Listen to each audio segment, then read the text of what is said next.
সেদিন আমি বুঝে গেলাম এরা রাষ্ট্র বিনির্মাণে আর ভূমিকা তেমন বেশি রাখতে পারবে না। ছিলেন মাননীয় স্পিকার, আপনিই বলে দেন আমি সরকারি দল না বিরোধী দল। আমার ছোট ভাই হাসনাত আব্দুল্লাহ এখানে পুরা এনসিপির ভূত ভবিষ্যৎ অতীত সবকিছু বলে গেছে। আমি খুব সমৃদ্ধ হয়েছি, সুখী হয়েছি জেনে। যাই হোক, আমি কোনো উত্তর দিতে চাচ্ছি না, কিছু পরামর্শ দিতে চাচ্ছি যে আমাদের যে গণতান্ত্রিক চর্চা সেটা এগিয়ে নিতে হবে। শুধু এই পরামর্শ দিতে চাই যে পৃথিবীতে একই সাথে কেউ সরকারি দল এবং বিরোধী দল থাকতে পারে না। একই দরজা হয় খুলতে হয়, না হলে বন্ধ করতে হয়।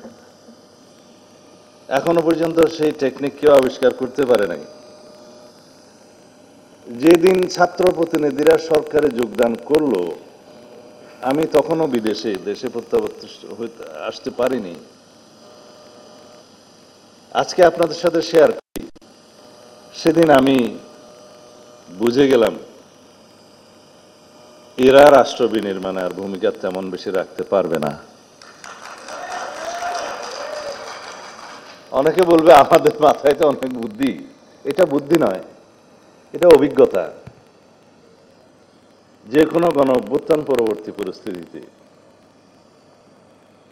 যদি সরকারের দায়িত্ব নেয়ার জন্য সেই সরকার অভ্যুত্থানকারীরা অংশগ্রহণ করে, পৃথিবীর সব দেশেই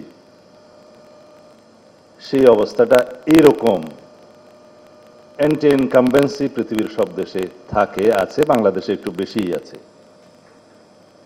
সরকার বিরোধী মনোভাবটা সবসময় জনগণের মধ্যে থাকে। যে কোনো ব্যর্থতার জন্য প্রথমেই সরকারের দিকে আঙ্গুল তুলে, এই জন্য সরকার দায়ী। দায়ী কি দায়ী না সেটা পরে বিবেচ্য, কিন্তু সবাই বলবে সরকার দায়ী, যেহেতু দায়িত্বে সরকার। এই সরকারের দায়িত্বে আসাটা আমার মনে হয় সেটা তাদের সঠিক বিবেচনার সিদ্ধান্ত হয়নি। তাহলে আজকে প্রেসার গ্রুপ হিসাবে, জাতিকে নির্দেশক হিসেবে একটা ভূমিকা তাদের থাকতে পারত, যেটা প্রশ্নবিদ্ধ হয়েছে। এখনো তারা ছাত্র প্রতিনিধি হিসেবে যারা সরকারে বসে আছে, প্রতিদিনই তাদেরকে লায়াবিলিটি কাঁধে নিতে হচ্ছে, হবে। যাই হোক, ওদেরকে আমি সরে আসার জন্য আহ্বান নিজেরা জানালে তো হবে না, তাগিদটা নিজেদেরকে নিতে হবে। আর আমাদের কিছু কিছু ইতিহাস আছে পার্লামেন্টারি। সেই পার্লামেন্টে অনেক সময় আমরা বলতে শুনেছি, যদিও ওই পার্লামেন্টগুলোকে আমরা স্বীকৃতি দেই না, কিন্তু কিছু বচন, কিছু কাহাওয়াত এখনো রয়ে গেছে। একজন নেত্রী বলছিলেন আর কি, নামটা নেব কিনা, রোশন এরশাদ বলছিলেন, মাননীয় স্পিকার আপনিই বলে দেন আমি সরকারি দল না বিরোধী দল। ওয়ালটন এখন দেশের সীমানা পেরিয়ে পৌঁছে গিয়েছে 50টিরও বেশি দেশে। ওয়ালটন, ঘরে ঘরে, বিশ্বজুড়ে। এইরকম কোন চর্চা যেন আমরা ভবিষ্যতে না দেখি।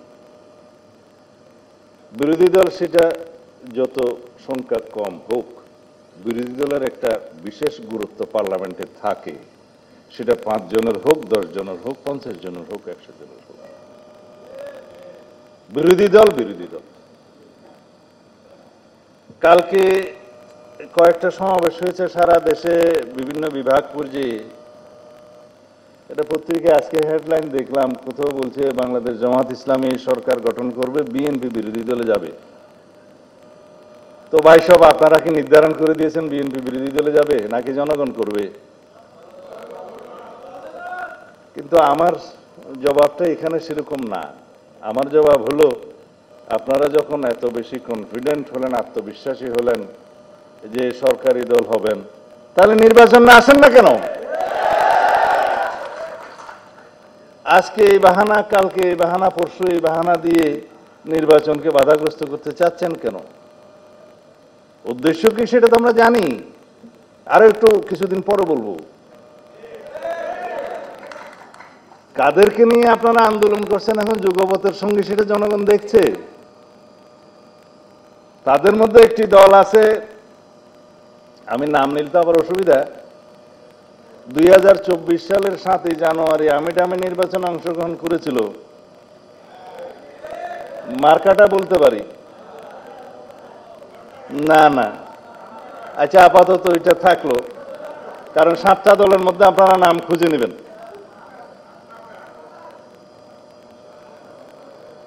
তারা যদি যুগপথের সঙ্গে হলে নিষ্পাপ হয়, তাহলে বাকি যারা 28টা দল দামি দামি নির্বাচনে আওয়ামী লীগের সঙ্গে হয়েছিল, তারা কি মহাপাপী?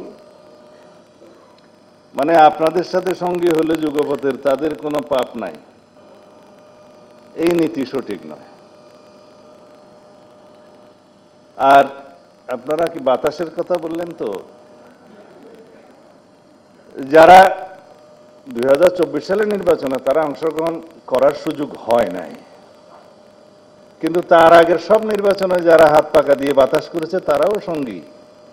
তাদের সম্পর্কে আমি বললাম বলে আমার উপর মহা আক্রমণ।